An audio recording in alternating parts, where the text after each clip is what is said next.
We are good. John, can I give all this to you? You can. Perfect. 5:30. Thank you. Everyone, just so you know, we are recording starting now, Okay, just so you know, and if we have to take this down later, we can, because if we don't have a quorum, but I'm sure Paul will be there soon. yes.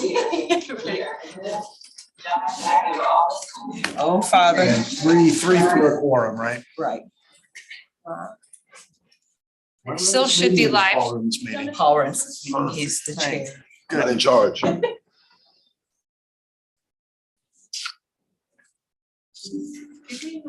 there's. Okay, now I'm gonna do something noise. Fun. Me, and I'm gonna go fix this really quick. Leave it open for now. But I hadn't been. Thank you. Yeah, I've kind of given up for fishing. I used to fish a ton when I was a kid.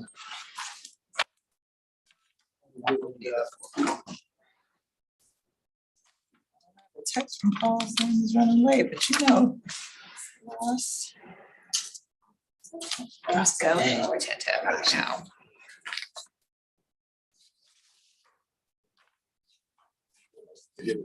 Sure did. Checks. Thank You you. were depending on me I too. was. So awkward Bam. this way. Oh, you're awesome. Jacinta, we have the checkbook. Hopefully we won't have to use it often. So they canceled the other order. She was able to cancel She it. never put it in. When you text me, I was able to email her, and so she never put it in. So it worked out perfectly. Alright. Let me make sure that it's on YouTube.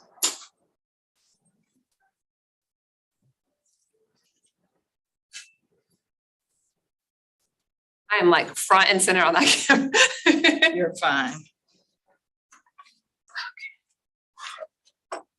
Oh, we are cooking with grease now.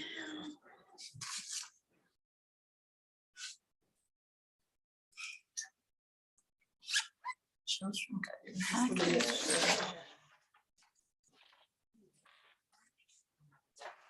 He's probably on his way parking.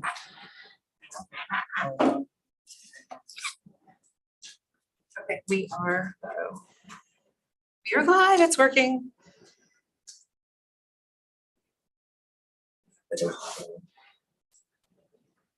I heard myself. Testing.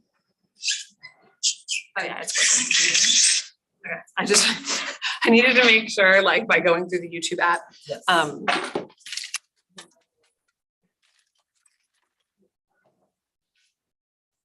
I'm not getting charged. Why is that? I don't think I am either. Is the button on? Here, I got you. Nope. Got it? That work? Maybe moving the tables. Oh, I see what happened.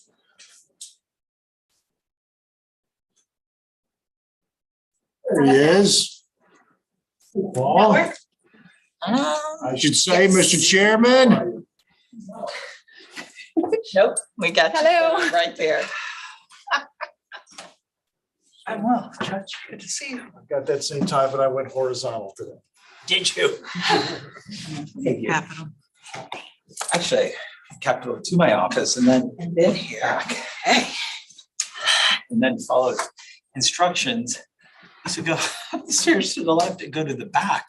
So I'm like, this says it's a technically to the front. How are you? Well, how are you? Good. Oh, it works. Give you a second to catch your breath. I've got it. You run? Yeah. Long way to the Capitol? Well, I said, I went to the Stairs? Capitol to my office and then back here. Straight from your office. We are on your time. You are presider of this meeting. Very nice. Well, thank you. The only request is that you try to project as much as possible because we don't have Table. handheld mics or table mics. I will say, has the city offered this space to us at no cost? Gratis. Gosh, it makes me love my city that much more. Gratis. Even for the AV, we're not paying for that. How about that? As the tight one at the table, I would say, and it's appropriate that we should be at a budget committee meeting. We've got an agenda, but gentlemen, for both of your purposes, I chatted with Sika and Superintendent, you asked a very good question at the last meeting, and that was, hey, can we give, the staff sort of an idea of what we would be comfortable with in terms of a budget and in terms of, a percentage. And while I'm not comfortable with the percentage, I did go back and I looked at the original WFSU. There was a debate. It's the wrong word because they separated out the two sides, but there was a discussion between the moderator and the proponents for the CSC and the moderator and the opponents of the CSC. And one of the questions he posed on the pro side was, how much should this cost us? We've heard all this talk, government overspending, and what should the administrative costs be? And the head of the alliance, Michelle Watson, her answer was 5%. So then I just quickly did the math in my head, and I said, all right, let's say we raise $6 million this year. That's $300,000. Well, just our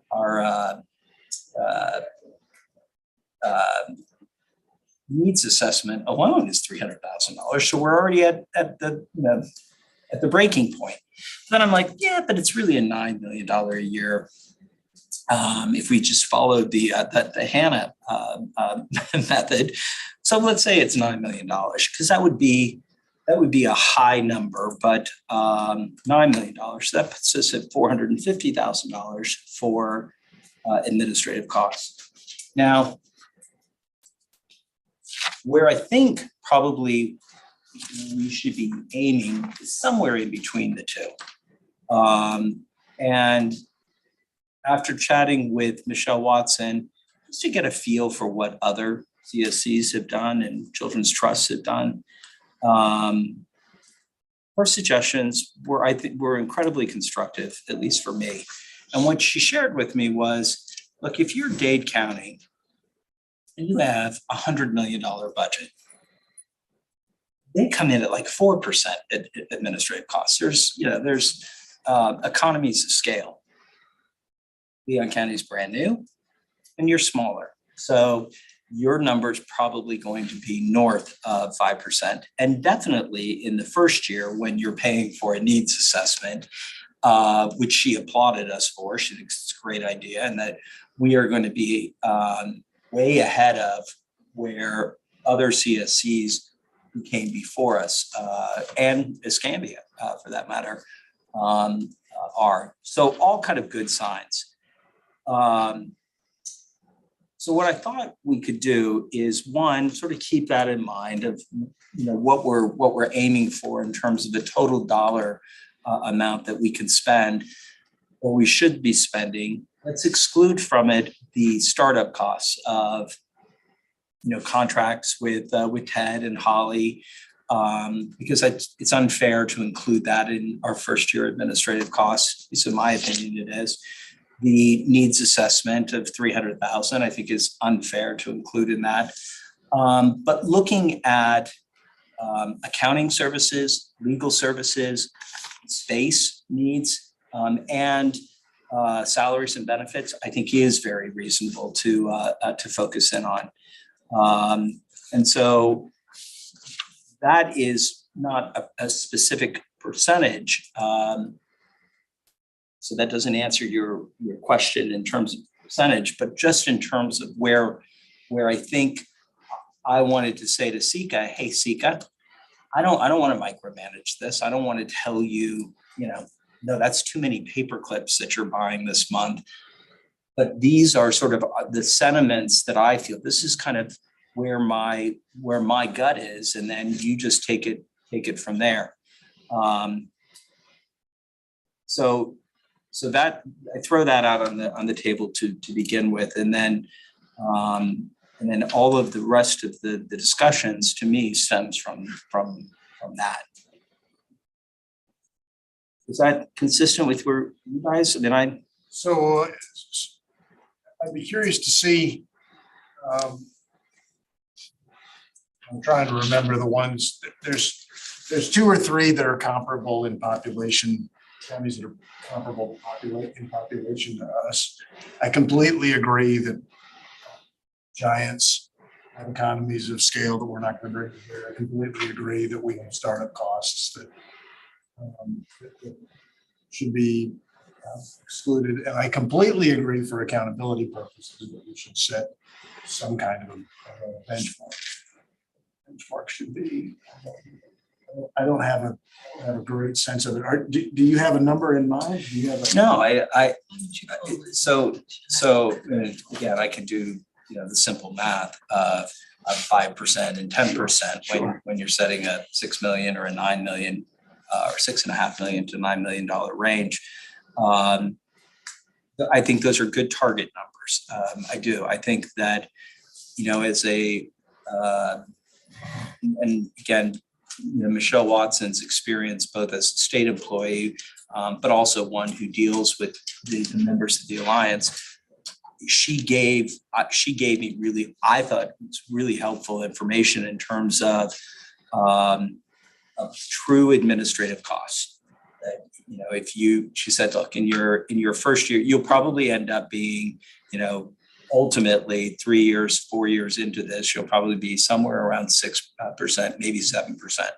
She said, in your first year, because of the needs assessment being a significant amount of money. By the way, I think it's worth every single penny that we're spending on it. And I've yet to see it, but I just am that confident in. They sure look like they're doing everything right. Holy mackerel, it does. So I think it's worth every penny. But she did suggest that with all of that, you're going to be somewhere around 9%. She said, and she looked at me, she said, I know you're an old state employee. So when you start getting to that 10%, I start itching, like, oh gosh. You always want to stay just below, even if it's 9.98%, you just want to be a little below 10%. But I think asking Sika to govern herself based on a percentage, while it's a good start, I think it's unfair. We've hired her to do a job, and I'm not going to be a stickler for. I don't want to be penny wise and pound foolish. I don't want to be so focused on a dollar amount or a percentage that we miss a great opportunity or we don't satisfy a really big need that we have. So that's not an answer to your question. Did I have a dollar amount in mind? But I'm, the needs assessment was an eye opener. The interviews that we did to hire the executive director, an eye opener for me. That the performance doesn't come cheap, and accountability doesn't come cheap. And I want us to perform, and I want us to be accountable. So I mean, I am struggling. I'm struggling a little bit. Is there a decision that we need to make? So maybe y'all can help me understand what the purpose of our subcommittee is. What is the time frame? Are we setting the budget for this current year, for next year, or so what is the purpose of our subcommittee? Well, the purpose of the general purpose is not Bring back a recommendation to the board group for the next year, the next next fiscal year. year. All right. And so I think then But I don't think that this meeting was called for that purpose. I think this meeting was called for, hey, as a committee, we never contemplated any of the topics that are coming up of salaries and benefits. And so we need to kind of have a quick meeting for the current fiscal year, and we will meet again on and remind me again, our fiscal year ends. September 30. So Chair, if I might. Sure. So Chair is absolutely correct in that, so first and foremost, we went to the bylaws. We are the Finance and Budget Committee, so we will make that correction. And next, it is to look at estimations for what the budget will look like in the next fiscal year, starting October 1, and starting that trim process and everything that goes into that We already set a budget through the end of September. for this year. Right. But because of the way the budget was set, Mr. Mitchell had the great foresight to keep it really broad. Now that you have an executive director, we've got an administrative services manager, and we've got to make decisions about investment, about community investment. So there are a few things that this committee has to recommend, and we've got a PowerPoint that informs that as well as this, to take back to the council, including administrative cost for the purpose of setting up the council to do business. So this meeting is about this fiscal year, not next fiscal year. We will meet again for, which I know will throw you. A few times. For the next. For the next. I think your conversation is philosophically where we end up landing for the next year, Well- 2 years, 3 years.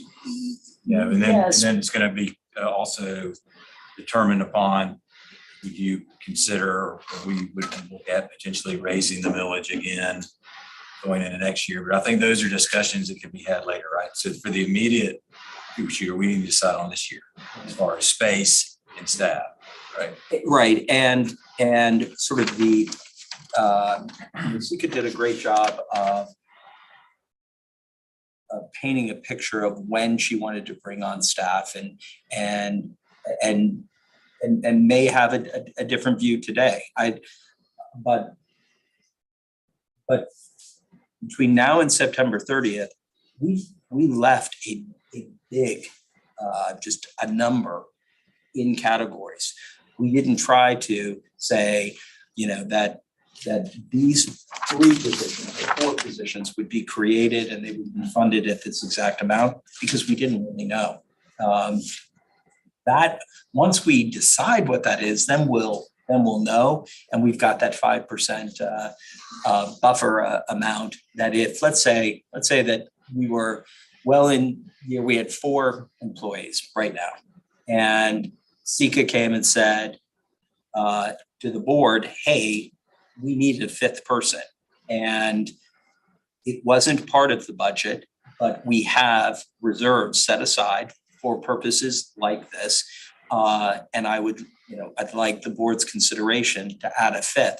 Again, putting that authority with Sika to come up with an alarm that says we have a need, and bringing it to the board for their approval.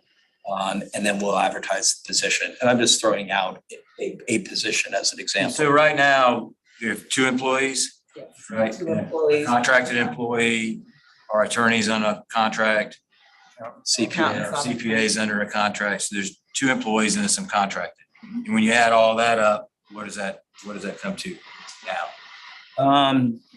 You know that number? I don't know that number No, right sure it's- offhand, but I can get it. I know what the Well, budget says. I can tell you what the budget says, yeah. So It's on page.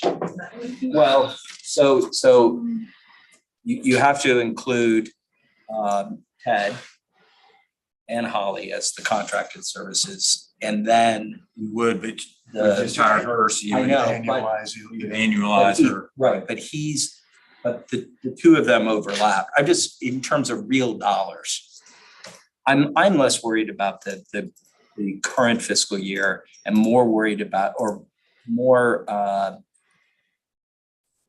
took what you said to heart, and that is, hey, we have an executive director. It's her job to direct. And so let her direct. And I just think. So we as need some input. as a taxpayer, when you hear a report and you say over 90% of your tax dollars are going for direct services, what is that number? Is it 90%? I agree with you. Right. It has to be 90. It needs to be 90. It can't be 80, 70, 60, 54. And so 90 is 10, that's that's 900. Right? So if you. Or raise in- 650 in our current. 650 in the current year, but 900 moving forward, 900 or $1 million. So if I might, Mhm. Chair, so what we've projected on the board now was actually done during the planning pieces of the campaign. And it shows you the approximate percentage as reported by each of the CSCs of what their budget, the percentage of their budgets that went into actual programs. So when you look at, of course, the larger ones, you're going to see very, very large numbers. But if you look at the ones that are more in line with us, so Martin, St. Lucie in particular, you see that St. Lucie had about 83.83% of their revenue that went in. Nobody made It's not money. admin. But wait, Okay, but this, that's right, not admin. this is right. This is very Right, different. and so right, and so I was gonna add that caveat, that doesn't mean that the Correct. difference went into admin. What that means is, this is what they calculated as programming for direct services. It could be your needs assessment is in there or not in there, we don't know that. It could be that they are using portions of the staff's salaries and charging it back to the programs that they are implementing because the staff is supporting those programs. But I thought this would be worth showing just as you contemplate, so you can kind of see where their percentages are as far as direct services to the clients or to the citizens in their county. Yeah, again, I talked with her and then I just met with her today. From just a purely administrative standpoint, the numbers that we're talking about here today, they go as low as 4% in Dade County. And while she would say they don't go any higher, I think it is safe to say that there is no one who goes to 10%. Again, I don't know what makes up these numbers. But you know, the woman who runs the alliance is basically saying you should look at somewhere in your first year that it will probably be north of that 7%, but below the 10%. And then a county the size of Leon, you're probably looking at around 6 to 7% once you get up and running. I can provide context for this. It was actually at the request, it was done at the request of Michelle's predecessor, Mr. Matt Goosey, for the Florida Children's Council. That was the name of the alliance previously, specifically to capture how much was being contracted out directly to programs and did not account for their reported admin fees. In those comparable sized communities, anything that was contracted out, that kind of caveat, that was in that caveat of programs and services, including some of their needs assessment work, including some of their PR work, was also part of that. And the reason why that number on the end, that was just a calculation based specifically on what their reported income was versus what they contracted out for the year. And you can also see What is the difference, but what is the total income number? Sure, for investments.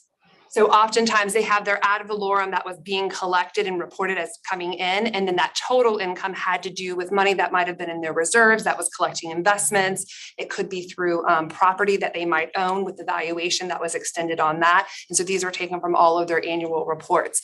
And what Mr. Goosey had asked for was to specifically know program-wise what was going out, and then to potentially break that program budgets down into different categories. So that was also completed as part of this particular project. This was not to reflect admin, the way that we might think of when we say admin, but to show what was actually money out on the streets, because oftentimes some of the admin is coded as Ms. Green said, through a percentage of the executive director, a percentage of the director of programs, a percentage of your community engagement person. It's coded that way.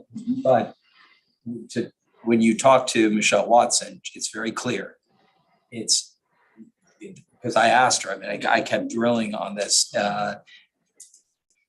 I wanted to know, what do other counties what does it cost to run a council? That's really what, everything else is services and but Rocky, to your point, I want to be able to look at a taxpayer and say, we didn't create the Adult Employment Services Council. We created a Children's Services Council, and 91 cents of every one of the dollars you gave is going to help a child and their family. Yeah, and that's I'm with you. okay. The The 100%. No, but I still can't figure out what the difference is between the property taxes. I was trying to calculate the Well- return on income. The return on income on some of those looked awfully good too. Palm Beach County, Yeah. in Palm Beach County, it's not investment income. It's just pure investment income. It definitely isn't. In Palm Beach County, they bought a building. They rent out the building and they make money on the rent. That's billed and built in a little bit differently, but I think that's where the number is coming from. And I know this has to do with property that actual owning property and valuations. I just remember that when this was done a long time ago. Real estate. No, we business. are, and of all the times and places, this is probably not the time to be investing in real estate. So I agree with a couple of things. One, I think you take the needs assessment, put a pin in it. You don't, for this discussion, really. I think I'm more focused on staff salaries, space, utilities, and contracted services that go to support administrative functions, right? Now, I don't have an answer to what that is. I mean, you say 600,000 sounds like a lot. It ain't a lot. No, it goes very quickly. Probably already gone. Yeah, We're close. You know, so I think you would have more in the first year, but I think also, Secret, we need to hear from you. What are, with staff on site, what is it you think you need? And so that is in your packet and part of our discussion today.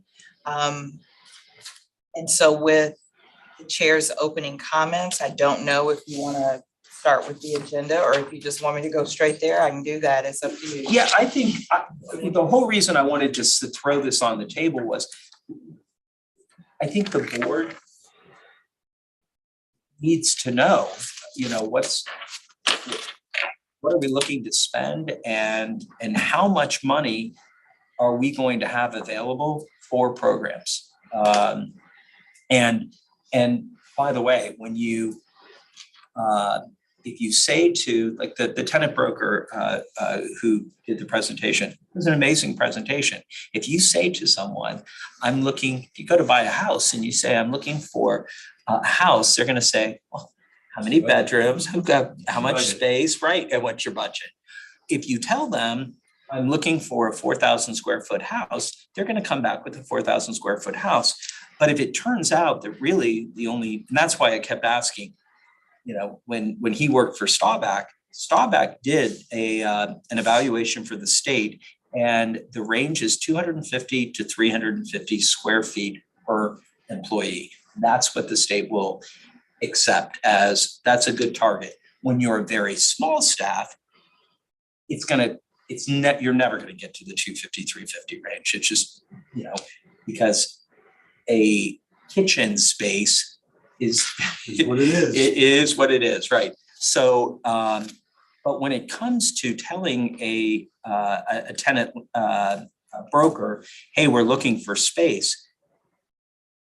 If you only have 4 employees, you need a lot less space than 11 employees. And that was, again, I think part of the reason that I think this conversation is important is once we have an idea of how many employees and can we find space that can accommodate if we have a need for more space in the future. What was the total number, forgive me, what was the total number of the space that y'all were looking at? It was 3,900 square feet. What was it? What was the cost? Oh, the cost? Annually? 78, if you look in your packet. 78,000. That was utilities 78,000. included? That was everything included. Yeah. It was a square footage rate. So it ended up being, We did not need, this was my point, was we can, that, they have far more, in that same building, they have far more space available and they have less space. They can take the areas that we were looking at if we don't need 4,000 square feet and shrink it. Or an idea that came up was a sizable conference room, but also a public meeting space where we could have our board meetings, or where people who are providing services could, I think it's been done at other Children's Services Council, where you're able to use the space for free. And that becomes sort of a gathering place for providers. So let me ask you this, Sika. Do you have a proposed budget in this packet? I don't, and I'll tell you why I didn't. Because I thought there would be a lot of discussion about where you all wanted me to be. And I tried to come up with all these different scenarios, but without an idea of where you wanted me to be, I felt like I was just spinning my wheels. I did go back and look at the staffing pattern that I suggested, and I shrunk that to current year, what I feel like I would need for current year, and then what I think we would need for the following year. For the purposes of our meeting, I even took the following year out. And the reason I did that is because we really are talking about current fiscal year, number one. And number two, if we can get the position, if I can get approval for the position of the director of what's now finance and operations. And if you turn to page,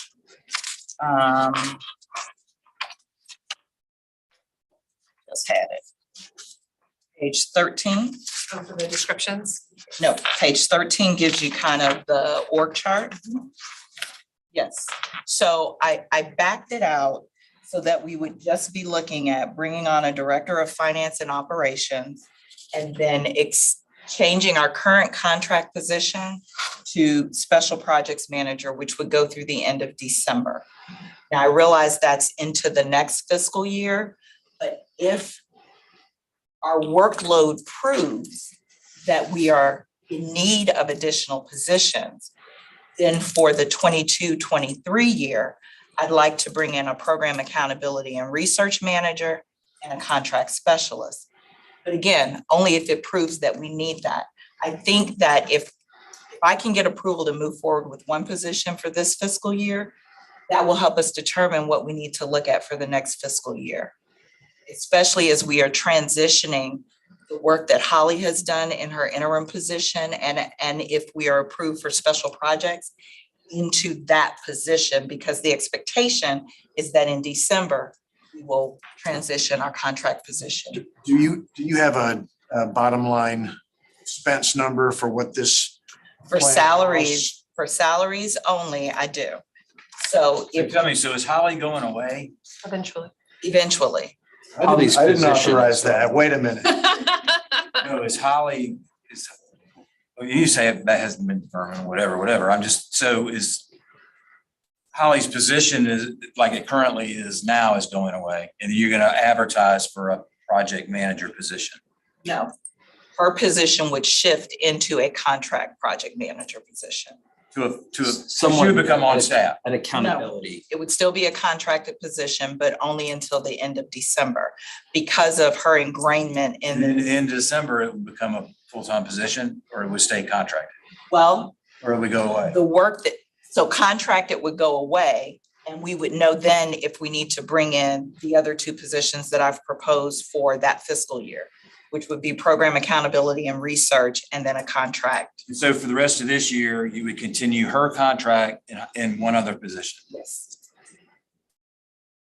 That's what I'm Above and- proposing for well, this year. but where you are now. So you'd have 3 employees, Right. you have 1 employee, contract with her, the accountant, the attorney. Yes. And you said you had that priced out, or you? Yes, so if you turn to the next page, it gives you the responsibilities of each of the positions. So the new one would be, the new 2 would be the special projects manager, and then the director of finance and operation. So which one is it you're wanting to hire now? Director of Finance? Director of Operations? finance and operation, And she is the project manager from now through. special December. projects manager And then until you would December.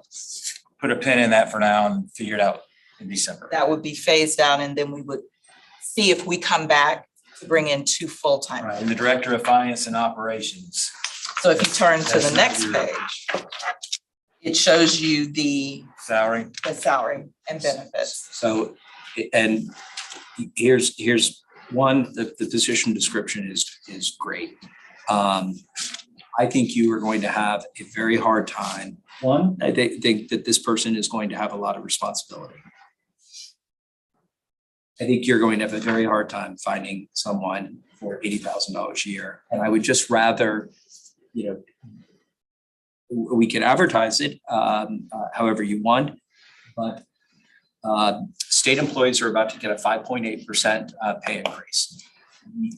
You trying to find someone of this significance at $80,000 a year, I just think you're going to struggle, and I'd rather be realistic and put it at a $90,000. I looked at the article on the guy, and I know here I am spending money. I see that. Yeah, look. Mitchell, I see. I see that look. I just want to. Tightwad is this is at war with this realism. I know, but that's exactly right. I know you're not going to find somebody. You can find somebody for $80,000 a year. I don't think you're going to find the person that you want that becomes, your go-to person. Like your deputy, basically. On Yeah, and all this is- things that are. And this is the team that takes our needs assessment and the guidance that we give from the council and really does invent the organization, right? This is, but I've marked you up to 350 Okay. from 312. But I think it gives us something good. We're in the ballpark now. We know what we're talking about. And we can all do the math and figure out what 5% comes down. And we know what John costs us, and we know what Chris Rowe costs us, and we know what the space is gonna cost The us. space was for how many employees? The space has room for 7 offices, 2 of which are pretty small. But to Paul's comment earlier, we do have a large conference room, a space that we are able to allow our community partners to use free of charge. We even will have some offices that some of our smaller nonprofits could use. Part of the 3,900 square feet. Yeah, as part of the 39. And I will Big tell, conference room. it's bigger No, than that's fine. that. No, there's a big Yeah. conference room as part of the 3,900 square feet. Yes. So there's that space, and then there's room for 7 employees. 3 of 4, is that where she's housed? Yeah, she 4 would- of she which would- would be filled. Right. 3 would be empty, and if you wanted to hire 3 other employees next year, the following year, 18 years from now, or whatever. So, and this was really kind of my point. I don't think we need 4,000 square feet unless we're using a bulk of it. One, if you think about people that we're bringing on in the director of finance and operations, that person will be sort of out in the field a lot. Sika will be out in the field a lot. Ollie will almost be exclusively out in the field. We don't need big office space. I like the idea of a big community space, and certainly a place where it's very generous of TCC to offer space for our meetings. But every time I look and see $750 for, essentially renting, and we represent the foundation. So I feel a little bad about this, but I'm like, are you kidding me? So So how much is it how much are they charging us per square foot? It's So we did- 78,000 divided by Yeah. 80 divided by 4,000, So right? if we did a 7-year contract, it's $18 a square foot the first year. Okay. If we did a 5-year contract, it is, I'm trying to go to and the. that includes a build out budget so that we can make it exactly what we want. But my suggestion is that, again, it isn't like the house is already built at 3,900 square feet. We have flexibility in the exact same office space if we wanted less office. So if you cut down 1,000 square feet, you save 20 grand, basically, right?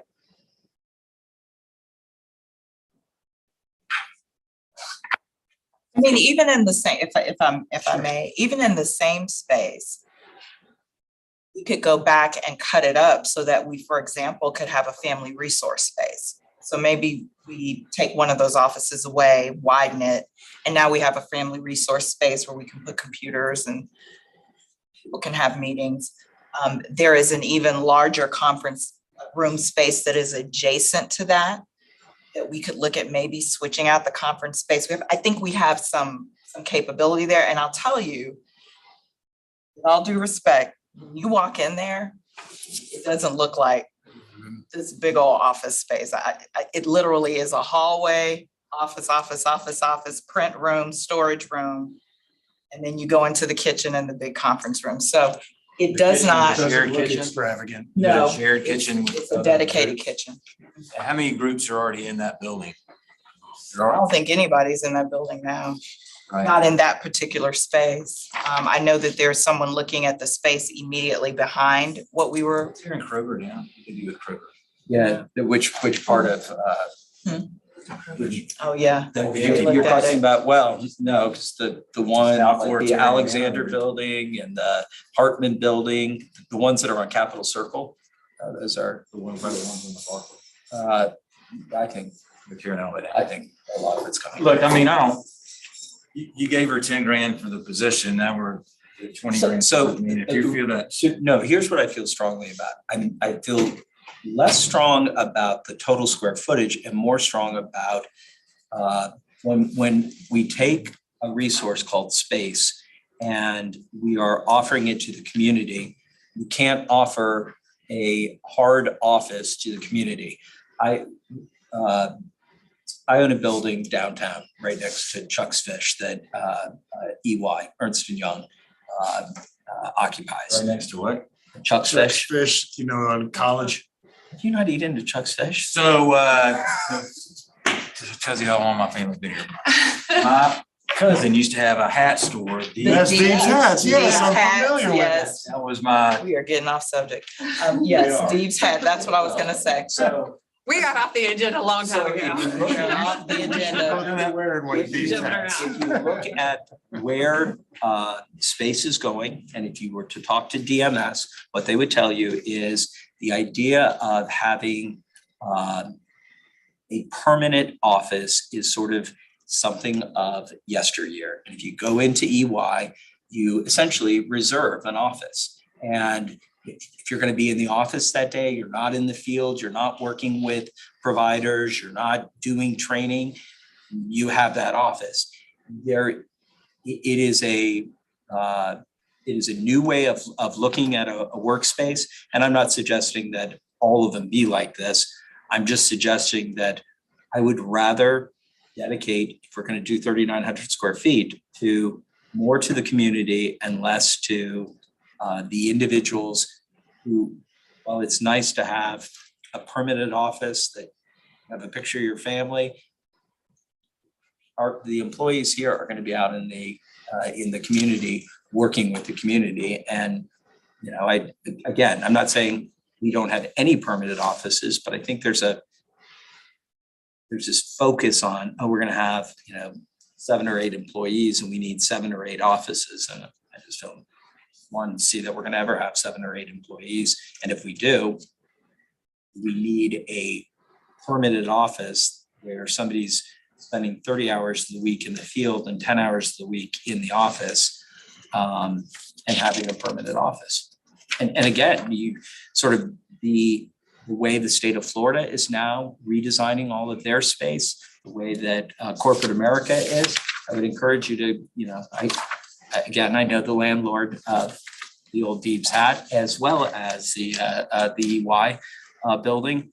If you go in, they're beautiful, they're really neat, but you reserve your office for that day. so what would mean, My, staying in the same space but scaling it down? either scaling it down or finding a way. So I love the space that Sika found. The location. Yeah, the location is fantastic because it truly is centrally located. It's a little more on the south side, but it's easy to get to because it's right off Blairstone. I just think that is a fantastic location, and it's a great, I told you, I signed a lease there for Voc Rehab years ago. It's a great office space. Well, if I might propose, because we could definitely go back and see if we can like reduce space. I will tell you the way, listen, I'm not an architect, but the way that it's configured, it would be hard to like get rid of space. I think rather, if you're open to it, we could reconfigure it so that we have more space available to the community. A few less hard offices. Listen, I am an office person. Yes, I'll be in the community, but when I'm not there, I like to be in an office where I can focus and do what I I read need some to. articles about a backlash with this hot bunking of offices thing. I'm not sure. You know, we've just done this at my work where we've got employees working from home and flex timing and all of these kinds of things. A home base is a nice thing to have, and they're not going to be extravagant. Although Oh, the offices? yeah. Oh, no. Well, and I don't know if it's a if you one-to-one.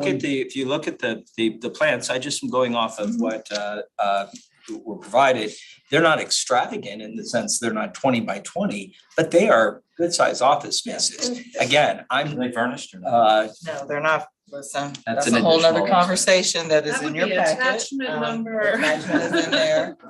Because we would have to deal with furnishings, but of course, if we reconfigured and took some of the, because I think we do have the ability to take some of those just look at how we make a bigger community space. We'd be looking at different types of furnishings for those community spaces. You know, I do, and Mr. Chair knows this, I do feel strongly we have to have a footprint. And I want that footprint accessible to our citizens, accessible to our investment partners, for those who are working out of their home and would just like to have an office to come to. Being able to do that, I think our enterprise solution system, we're hoping they can use that for their own budgeting. So I would ask if you would give me the latitude to work with that 3,900 square feet in a manner that makes it open to the community, have those spaces, so here. but gives us some offices for Again, staff. I'm so less concerned about the 3,900. I mean, it's not that's a big building, and that's not the only space in that building. That's what I'm suggesting. If you go to your tenant broker and you say to them, here's what we're looking for. I'm looking for 3 hard offices, and then the rest that can be flexible over the years. We would like to use some as community space. We may need another hard office in the future. And when I say hard office, it's, I mean, these are temporary walls that go up and down. So, you know, build us, again, it's not the square footage, it's the, what do we want to accomplish with this space? Sika, I would definitely suggest that the executive director and the COO, CFO, whatever you're calling the position, have an office that they call home. I'm not suggesting that it be an EY, but if you were to go to EY and ask to speak with the manager, the managing partner for the state of Florida, he does not have a hard office at that building. I'm not saying that is what we need to do. I'm just suggesting wouldn't be a terrible thing for positions other than the executive director and the director of finance and operations, DFO, to consider. Yeah, and that's what that broker, that's what he's really good at. So are we achieving consensus on the 3,900 square feet? Yeah, ish. Ish. It's like if he says, okay, I hear what you're saying. We have this space over here that would be 3,450. Great. We have this space, but it's going to be 3,950. I'm not as worried about the exact square footage as I am how we use it and not walking into a building that has all of these offices where no one's sitting in the offices.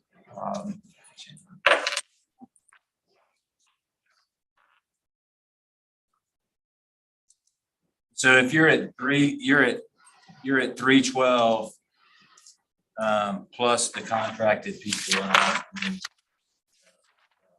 150. Yeah, What that it is. ends up being about 150. 150. We're between 125 and 155 when you're looking at the rest of the year. You're saying Now for you're at legal, 4. accounting and Holly? Is it 120 or 130? So say 135, so now you're at 450. About 130. 130. So now you're at 450 in people. Yes. And then another If 80 in space. So you're at 510. 530. and then remember, 80 plus 450. get a printer, gotta get, so we Yeah. still have supplies that we would need to get for that office and furnishing. Well, the furnishing is kind of like the needs assessment. It is a one-time. one-time that you can spread out. And so if, I don't know. I gotta do my people. That warehouse and find you something. Yeah. Well, the conference You room, have I'll a tell you, is the biggest Do you have a piece. warehouse? Yeah, I do have a warehouse and you're more than welcome to anything that's in it. But I would also think that the state of Florida has a big ass warehouse with stuff stacked on stuff. If the warehouse, if the stuff in the state of Florida warehouse is anything like my warehouse, it's all made out of particle board and it's all dissolving. Yeah, that's fine. Okay. I get it. We buy them. So there's a balance between being the Taj Mahal and being the, We're not trying to be Taj Mahal. I know you're not, I'm saying there's a sweet Yeah. spot between, holy shit, what are we paying for here? But let's say that just a ballpark, that to furnish the office cost $100,000. It's It's less than 30. that. It's closer to 30. Yeah, the quote that we have in here for the way that Yeah. we were planning to configure it, It's through the state contract. the state And contract it's- with DMS. Yeah, so it's through the state contract with technology? DMS. No tech, Purdue, no. It's just no furniture. technology. it's not technology. No technology. For so just 7 offices, you 30,740. And the break room and the who's file room, who's right? doing it? Purdue is where we got the quote. They're on the state contracts. Okay, I mean, one, I'm glad they're on the state contract. I will be stunned, shocked. And Just amazed. because I have some office space downtown and I know so that would be great. That's great news. That's where we came in so far. We would still have Conference room table, chairs. movable conference room tables, chairs. That's 2 chairs. Okay, so look, again, I was really throwing out a number, not for purposes of then, and then you can say for office furniture, say it's got a 10-year lifespan. So it's really, in terms of real costs, it's about $3,000 a year. If the $30,000 goes up. You don't have to do wiring. It's already wired, so we don't have to do that. We would just be paying for our internet. And we only buy the computers as it's so if I hire one staff person, we'll be buying one more computer. Will already be wired for wireless, so we don't have to. So what are we supposed to walk away from this? Okay, so we kind of went off the Or I can The just- agenda, but or I that's can just okay. miss my school board meeting, y'all. no, we're not gonna do that. You're looking for any Um, excuse. So we had a couple more things on the agenda, but I think if I'm hearing correctly, we're probably looking at, you all are leaning toward approving a bit of a percentage, and I say a bit of a percentage because it would be somewhere between 6 and 9, definitely not 10, to deal with our administrative piece that includes or that excludes the needs assessment and Ted and Holly's initial cost. Well, those are part of mean, Ted is part of executive direction and Holly is part of executive direction. So Okay, well, maybe that's salaries, but everything else is. When it's like legal services and accounting services, all contracted services goes into administrative cost. So I would think this first year, we're gonna be over 10% of what. Yes, sir. So I think. And that's, I don't know. We're not putting any money on the street either. I mean, we are, it is pure startup costs. Way around that. It's just the way it is. I don't think 3 people and a contracted person, a contracted attorney and a contracted accountant is, No, I feel very responsible with how we spent our resources, their resources. Okay, so if we are at a consensus with that, that is what I will use to go back and put a budget amendment together, working with John and you, Mr. Treasurer. And again, from a budget, Yes. upping it from 80,000 to Absolutely. 90,000, because I think that's about what you're gonna, Absolutely. you may get somebody at 84,000. Absolutely. I think as long as we're advertising the positions, this is an important position. Absolutely. Appreciate that. There were a couple more things we do need you to do before we let you go at 5:30. So that our superintendent can make his meeting. So we did want to talk a little bit about the expedited and the priority funding. So there are some recommendations that came out of the Program Services Committee. 3 of which kind of pertain to what the Budget Committee wants to suggest as far as an investment. And it could be that the answer to this is, we got to wait and see what the needs assessment says. But when you look at the expectations or at the guidelines, so we're going to limit the expedited funding to short-term one-time funding. How much do we want to put in that pot? Reserving a portion for some sort of campaign. How much do we want to put in that pot? Reserving for capacity building. So that would be money specifically used for capacity building. How much is that? And then the last one is not on the recommendations. So you could go back to reserve a portion of funding each year to specifically Come back. provide, no, Oh, sorry. capacity building. Is that, Yeah, what do you mean? Helping providers be able to use our system, helping providers be able to meet our accountability standards. And when the needs assessment comes out, it's going to not only show some gaps, but it's going to show whether we even have the capacity to fill the gaps. So that goes directly to helping to build the capacity with our investment partners to fill the gaps. In other words, what if we have a need for daycare for kids with real serious special needs and we don't even have, there's not such a provider that exists, something like that. So then they need training so that they can get that specialized credential so that they To be could able to provide provide those that services to service. meet that gap. Similarly, there's some other CSCs around the state who have used capacity building for when people say, hey, we want to provide quality. I'm going to use after school as the example. We want to provide quality after school. And there's a pathway that the Division of Early Learning says that you should have. Well, if it's the will of the council to say, we want only credentialed teachers, but we need to provide training to make sure that those credentialed teachers can exist, then capacity building could go towards those training. That's just an example. I'll let it marinate I mean, I don't want to hold us up on. But That was the fourth. This is the fourth. so let's Yeah. So while the superintendent's marinating, I have a reaction, and that is, okay, so if we have a need for childcare for kids with special needs, and we don't have the capacity in the community to provide that because additional training would be needed, we're gonna have to train someone. So why wouldn't that individual come? I'm not sure why we're setting aside money, because if let's say I was going to provide that service for $10 without the necessary training. But to get the necessary training, it was then going to be $11. Then what I would be asking the council for is $11. not $10 without the training.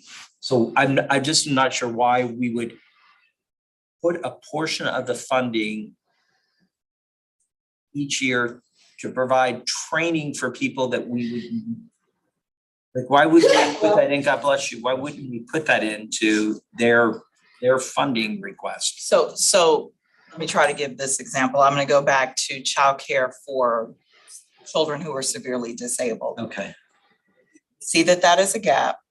We have no providers or not enough providers that have the specialized training, the specialized buildings, the specialized room, adaptive equipment, all of the things that go with that. And let's say a certification. So this is saying that there will be a designated pot of money that is used just for that type of capacity building. So for example, a program comes and says, CSC, we can get this much money, it would be used to hire more teachers who already have this credential. We can knock a wall out and get the space that we need to have the wheelchairs and the things that might be necessary for that. That's a little different than just, in my mind, that's different than a program coming and saying, we already have all of that, we just need the money to hire staff. That, to me, that's a little different because they already have the room, they already have a program put in place, but we're gonna come to you so we can hire 2 more teachers that will be specifically for these children, which allows us to build out this program versus we don't even have providers that can do it at all. So now we've got to not only find the teachers, we got to get them credentialed, we got to make sure the space is, we got to make sure the adapt. So that's how I see capacity building. And then the technical assistance piece would be, so we know a provider does well at this service or does okay at this service, and we see that the gaps are this, and this. The technical assistance is what our cost to help them build up so that they're ready to apply for the next section, funding if they applied and we found these deficits. Does that make sense what I'm? Sure. So this was the Building program account- services Accountability. committee's Building recommendation to kind of specify these 4 areas that we specifically focus on to ensure that we have the ability to meet whatever the needs assessment may show. That was a lot of words, but that is where they kind of were with these particular 4 recommendations, which are financial based, which are budget. But I mean, you can pay for it either way. You can pay for it either by doing a contract that says, you will get the training necessary and you will provide this equipment because that's what we would be paying someone anyway. I just don't understand. Like, I don't want at the end of the year to look and say, oh my God, we have this pot of money because we were holding it for capacity building. In the meantime, we've got a group of people out there who desperately need services that are able to be provided today.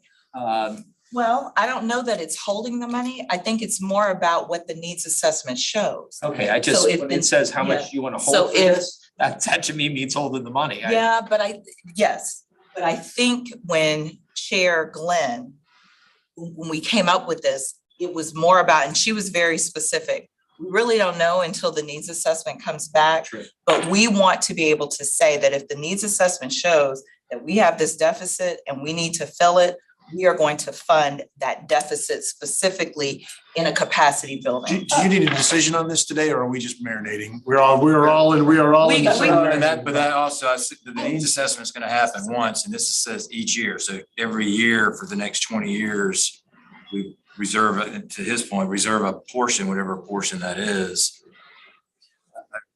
I Well, I don't I don't understand it well enough. don't want to keep using our 5% reserves, but we have 5% of the total amount in reserves for things like that. Again, the needs assessment is telling us what the need is and what the capacity in our community is to meet those needs. Those are the 2 things that UNQ or QQ or whatever their name is are doing. That's what they're doing. So we have a 5% total budget, I mean, of a total tax collection that we can use for this. How much do you want to hold? Maybe Dr. Glenn can tell us how much we should hold. Well, we can absolutely come back at our meeting on the 24th and just do, because we presented these and I think a lot of times it's not until you look at it again or see it again when you think, okay, I'm not really sure what that means. Can we go back to this is page 2 of those 4, yeah. Yep. So the short term, yeah, and I mentioned this at the last board meeting. Commissioner Cummings made a very strong appeal. She wanted programs funded during this summer. And my hunch is we should probably lean heavily on the superintendent to tell us what programs are currently being operated. I want to be very careful because the language makes it pretty clear that we can't fund things that are already being funded. But there are programs that the school district is operating that you have more need than you do dollars to fund those needs. So I'm gonna tell you, I've said this for quite a while now. We're moving forward even without any assistance, and we don't get funding for this at all. I am really committed to doing something for new mothers and I mean, from day one that they're born, making connections with them, supporting them. I mean, that to me, it makes the most sense because we have no capacity to do that. But I've made a director to partner with other groups in the community. We met with Towson Memorial Hospital, the Women's Pavilion and nurses. So that has been a priority of mine because we have nothing right now. I love the idea of a nurse who sees the mother at home immediately. I think it's a spectacular idea. It's discreet. No one can argue with the. And there are some existing Efficacy. programs now but they only go so far. And so it goes back to your capacity building. I mean, I'm figuring out what can we do as a school system to introduce ourselves to this family, to let them know we're here to support you, we're here to help you, to let them know the importance of engaging and reading to a young child, that you're many things to that child, but you're also that child's first teacher, and what can we do to help you along the way? So we are actually in conversation. I would so. We are one of the all in on that. conveners with Tallahassee Memorial I just had this conversation 3 hours ago. on a project that's just that. I mean, really, if I can. Leon, Yeah, So we- Brooke and I are constantly, yeah. we meet once a month. so we are involved, the council is one of the conveners with, So I was- they're Capital Hospital now, Capital Hospital, So I said, EMH. I set Brooke on this. Yep. Prior to COVID derailed us and now we're back in business. We are working with her on that. So, I mean, we can address them as teenagers, we can address third grade reading, we can address, if we, not saying let some go, but if we go to the root to when they come out of the womb and even prior to that, and then get a hold of them and try to support them. And by the way, when you arrive in someone's home and you're there to meet with the mother and the infant, more often than not, or as often, it's not her first child. There may be a three-year-old sibling in the home who has needs that we may have a program that can also address. I feel like mean you this. guys And are there are some, and look. I feel like you guys were like Yeah. in our We're last meeting there. we It's gonna had be really last week. exciting. It's on the You informative, remind me, like- we have, I don't know what the number is, 3,500, 3,000 births. 3,000 a year. Whatever the number is. Some families, they got it. Yeah. My parents, they got this. You don't need to worry about Rocky. I mean, but others we know of whatever percent of that 3,000, we got to get them because if not, they are going to get left behind. Right. Well, the other is there's some. So that's kind of where. who have a need that may not like a traditional nurse showing up Right. and essentially judging them, which means we have a need to find people in the community who, in their micro community, that they trust. So we are working, I tell you, I really feel like you guys were on the Zoom with us last week. But you're gonna have, and I've said this too, a lot of people are gonna be knocking on the door. They see $9 million, and it sounds like a lot of money, and I tell you, it's not. Go ahead, Holly, So I you're gonna just- bust over here. Go No, I ahead. think the two things is, one, that's what the needs assessment is for. So Right. not only are they Really? talking to people and they're getting all these ideas, every single time that someone has a great idea, they're doing personal interviews with the research team. So I assure you that this particular idea is not only being vetted and discussed with Help Me Grow, with 211, with Healthy Start, with the Brehan House, with TMH, with Capital Health, or whatever it's called now. Capital Hospital. Capital Hospital, thank you. CRMC rebranded. All of that's happening, but the more importantly, it's gonna be in the report as one of the informative programs. And if it turns out that, and we assume, we're making an assumption here, that there's a need, but if that need reveals itself in the data, then it will be matched with an informative programs compared to the gap, right? So we have Healthy Start that does that. So my point is just that this is exactly what is happening in the needs assessment process. And at your April governing council meeting, you will be presented with potential funding options for the expedited. What we need to know is how much money that expedited pot is going to be. So when we release an RFP, that's why some of these questions that she's trying to get us down But, to. okay, but when you release an RFP, you don't, it's sort of like, going across the street and they put, a number in the appropriations bill of $40 million. Guess what the bid comes back at? $39.98 million. I sort of Just think, knowing what we have the pot of money for, I'm sorry, I didn't mean to interrupt. right, I mean, everybody knows what we have for the year, minus these, expenses. And so especially this current fiscal year, it's summertime. And we can sort of hit the ground running if there are people out there who can make visits to, to mothers immediately. I mean, let's get something out on the street. So let me ask a question.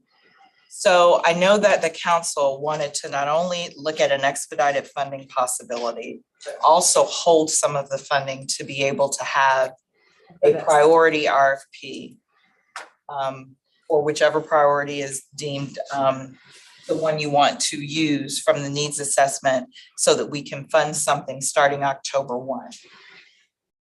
Yeah, If it turns out, so let me ask this question. If it turns out that the expedited funding needs literally could take everything that we have for this year, how do you think the council would feel about that? If it turns out that, and so I think that's where we're trying to get. Do we want to say that we're going to limit? The other thing you have to be careful of, if you're, and how long is our commitment to whatever we're supporting? Is it 1 year, 2 years, 5 years? Because then you have to earmark X amount for this initiative every year to support it, right? Right, and so That's what with the this one is. guidelines, Yeah. hold on, with the guidelines, what the Program Services Committee was saying is that for expedited funding, the recommendation that was adopted was that that would be one-time funding to fill whatever gap that is. So if it's summer program slots for a new, whatever that is that's shown in that expedited funding recommendation that we asked QQ to give us. And then, once we looked at that, the council will decide, okay, so we will fund as much of this as we can. We're gonna prioritize this, that, whatever that is. So my question is, if it turns out that that expedited funding goes into the majority of the money that we have available prior to September 30, is the council in a space where they're saying, yeah, and we did what we wanted to do. It just looked like the need was so great. We needed to do that. And I'll tell you, not to speak for Dr. Glenn, but she did say she wants to ensure that whatever that needs assessment shows, if we can do it, let's do it. And if it's gonna fill whatever needs to be done coming up this summer, let's do it. And then if we gotta regroup and look at how we deal with our next priority funding out of the next ad valorem cycle that comes around, then we do that. Because that's kind of what I'm hearing, instead of saying of the 5.8 million, we're gonna use 2.5 million to fund this summer and then 2.5 million to fund something that starts October 1st. Almost what I think I'm hearing is, look, if we got needs that need to be met, we have the money to be able to meet them. Let's do that. So that's the clarity I was trying to get. Except that I think really to the superintendent's point is if it's a one-time, one-hit wonder, then yes.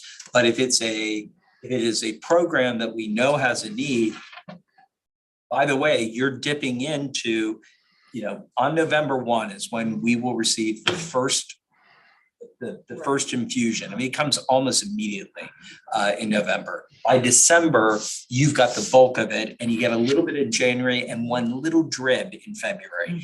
And then all your money's in.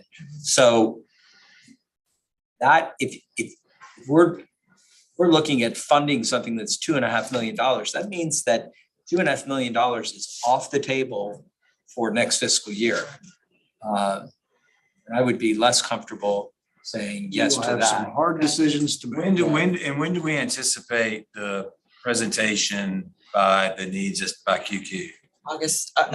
April 14th. So there's two different things. The Program Services Committee will receive the draft gap analysis and expedited funding options A at their Program Services Committee. What is That's the expedited funding recommendations and how it was written in the needs assessment.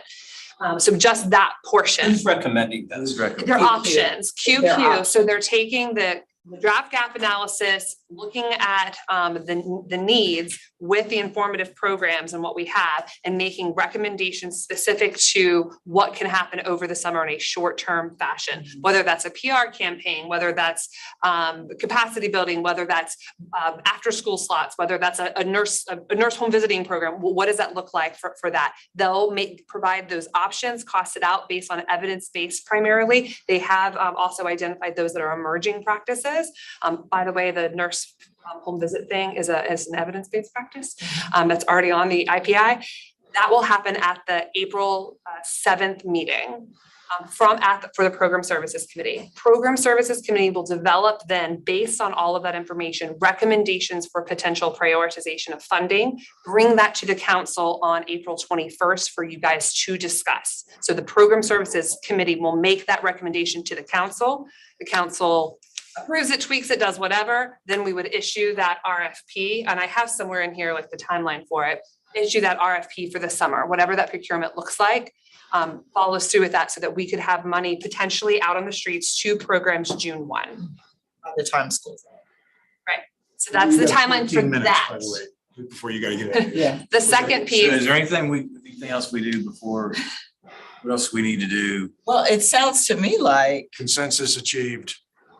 really, I think what it I sounds think to we me like understand. I is think we that there's an understand. understanding of what the process is. And Yeah, I'm it's not necessarily picking buckets, but rather waiting to see yeah, what that needs You assessment says. remember one of the points that I made at the board meeting that was a little frustrating to me on this, how we were doing the needs assessment. And we're really, if a recommendation is coming on April 14th, I've signed up for all of the community. That's where real community people, not the vendors who we might hire to provide these services, who are telling us what our needs are, but the real community, we're not really including that. And I specifically remember asking the question, hey, the communities gets an opportunity to tell us what their needs are.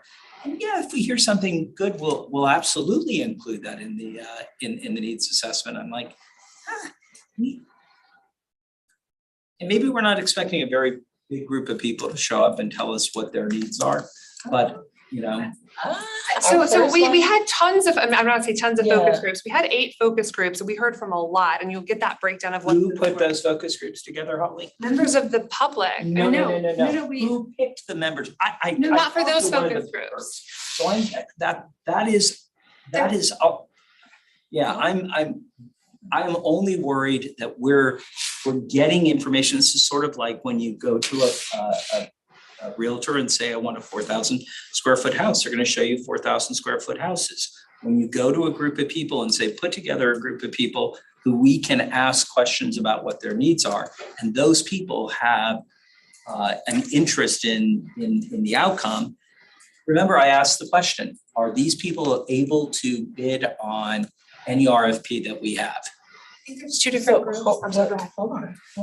Okay, so yes, heard that loud and clear. Right. So the two groups that were used to help galvanize the community members that participated in those focus groups, literally, that is what they did.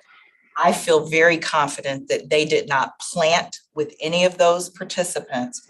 This is what we want you to say. This is how we want you to move. I'm not suggesting. they did. No. I just wanted to I'm just suggesting that's, assure you. those are the people they know in their, it's like coming to me and saying, put together a group of 10 people. Well, guess what? You're probably gonna come up with people that I go to church with, I, go to parties with, I tailgate with. They're gonna have a worldview that's very similar to my own.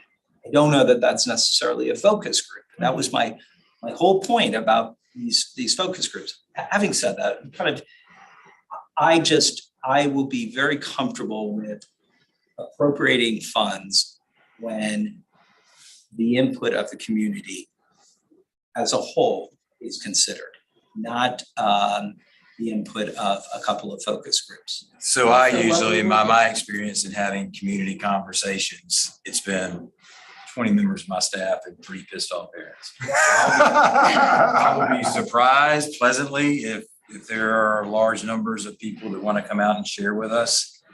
I will be shocked, to be honest with you, unless you're feeding them prime rib. Our first one has how many?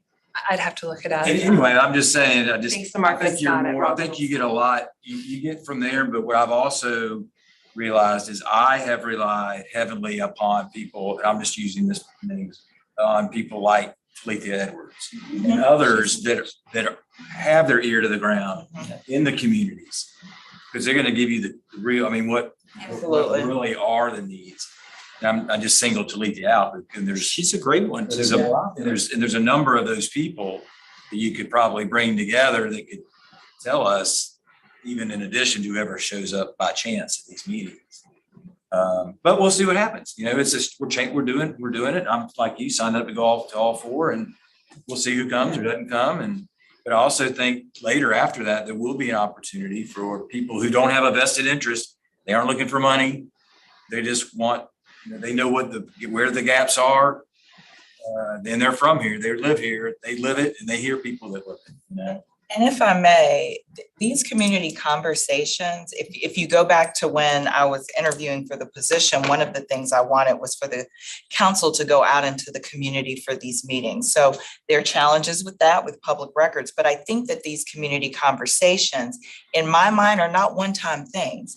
This is just our initial move, but as this council moves and continues forming and listening, these will be ongoing processes that we do to interface with the community. And when we get a place, an office, the community is welcome to come in and say, Sika, I want to meet with you and tell you what my issues are.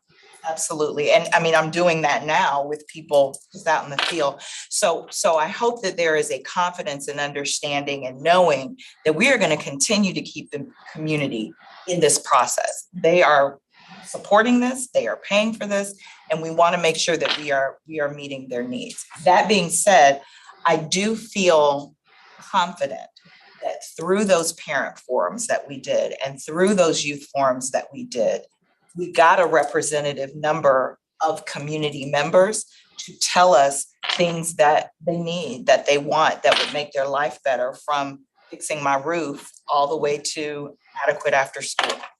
Okay, so we agreed on the salaries for your 3 staff members now, Yes. and the contracted, and the 3,900 square feet. Yes. We're gonna look to do some changing of the spaces Do some reconfiguration. for the budget for the remainder of this year. Right. And then we're gonna have our community conversations, and then the results of our need assessment to see if we wanna put dollars into programs immediately or where to go from there. Investment strategies on the. We do have investment strategies, but Well we're done, running sir. up against the bottom. So if I may, because I know our superintendent needs to leave and we're gonna lose quorum, we did have investment opportunities on there. We're working with Councilmember Liz McFadden on that.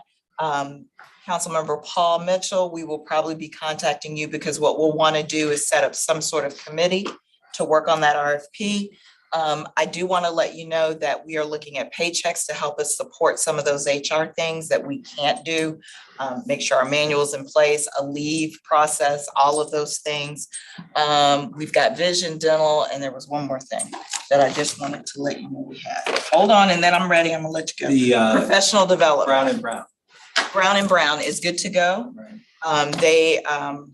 We followed what the council wanted. We did not get any responses from other companies, so they're gonna move forward and get us that. I talked with him this morning, we're in good shape. The last thing was professional development. So I've been approached by a council member to participate in Leadership Tallahassee Class 40. And so that there is a cost involved with that, and wanted to make you aware of that and see if there were any objections in that being in a professional development line. The other piece that goes with that is the chamber conference that is coming up. Participating in that, we are going to be joining the chambers, as is in the line item in our budget. But that is a little significant piece, and I want to put that out there. Sika, I would say this. One, I think you could teach Leadership Tallahassee course. I think I'm a believer in the program. Not for you though. I mean that as the greatest compliment I can pay you. I don't think you'll learn anything from it. And I'm not sure it's a good use of your time and the resources. I would rather find a better professional development opportunity for someone who is so well known in this community. And what are you going to learn? I will say that I'll take the con. I love Leadership Tallahassee. I was not in it. I'm bitter. My wife was in Leadership Tallahassee. You know who else was in her class? Larry Campbell, sitting sheriff of Leon County. My only worry is that you just got so much to do, and Leadership Tallahassee is a huge time demand. But I do think it would be great. I think it'd be great use of your time. And it's not all about learning. The class members teach each other. Yes, I do I think know. Sika has a lot to teach the other class members who can lead her class, but that's personal. I love Leadership Tallahassee. So I just wanted to put that out there, so we can have some further discussions about that. Other than that, I think we've Wait, covered. I'm so sorry. What do you need? I have to, I've been tasked with creating an RFP for an investment Yes, you advisory have. forum for March 24th, and I need some guidance from the council on Yes. some very specific decisions. I'll plow through it. We determined the desire for the third party, and basically we're pulling together a budget forecast, and you guys can read that. These are the committee decisions that I care about. Because I have to include that in the actual draft procurement that's going to be before you, hopefully in a week and a half's time. So the benefits of doing an ITN versus an RFP, if you feel strongly one way or the other about that, staff recommendation is to pursue an ITN that just gives us the flexibility. I see heads nodding. Okay, the length of desired. Thank you from you on this. The length of desired contract and option for renewal. I've seen 3 different versions out there. Lots of local governments tend to go towards a 3-year contract with an option to renew for a consecutive term. I've seen those that are just year to year to year. Typically, given that the pot of money that we're going to be enticing someone to come invest is not very large, the group that we'll probably be appealing to, trying to go through this process every year, might detract some from applying. So the question is, do we feel strongly one way or the other about the length of the desired contract and or option for renewal? Is this the contract for a financial advisor? For an investment firm, yes, an investment advisory. An asset manager is what. Yeah. Yeah, here's my only feeling on this. One, the ITN is a better way of going, having negotiated these a couple times in my life. 2, I think you're right, and it has even less to do with the exact amount of money. But as we draw down funds, there's not a lot left to be invested until that November 1 deadline, that date comes and there's a cash infusion. So the idea of a 3-year contract seems like a fairly reasonable thing. And I would just, leave it with 2 1-year option for renewal based on the will of the board. The most important thing to me of all of this is meeting statutory guidelines. The legislature sets up mechanisms by which any of these asset managers must. So you're not going to get huge yield on this. These are taxpayer dollars, and I don't know what the rules are. If the rules are like they are for us, you're not gonna get anything. Yeah, you're not gonna get a Spend a lot. lot of time, especially now. It's just, Chasing yield will get us in trouble, and we will not be meeting the statutory requirements. And you will We have all that built, we update. have all of those requirements built in. I would hope that we would get at least quarterly. I mean, I think. So there's a couple of things. Oftentimes annual reports, going to the third one, annual reports is what is like the norm. But the recommendation would be at least every 6 months. But if you say I want quarterly, it might deter some people from applying. But if you say at least 6 months, that still gives you the flexibility to say like, hey, when a country invades another country and everything starts tanking and you say, I want to have an update, then you can kind of call that. Yeah, they can, so every one of these, not only can they do it, they can do it on a daily basis. I mean, it's, I promise you, that will not be what do you have today? Nothing. a monthly. Yeah, today, well, you lost $10. At every board meeting. it will So we can be- just maybe put it as Yeah, you you lost propose to 1,000. us what you want in a contract. Then the last one is how the council itself will evaluate the firm's performance. So that'll be something, we don't have to have a decision about There that are set today. benchmarks in the industry, and you can pick one set benchmark. It's how the SBA is evaluated. Again, to the superintendent's point, you're not making. I think a you're gonna spend more money on the contract than you are on. Do on the actual thing. Okay. Okay, and with that, we would have a council member chair, ITN.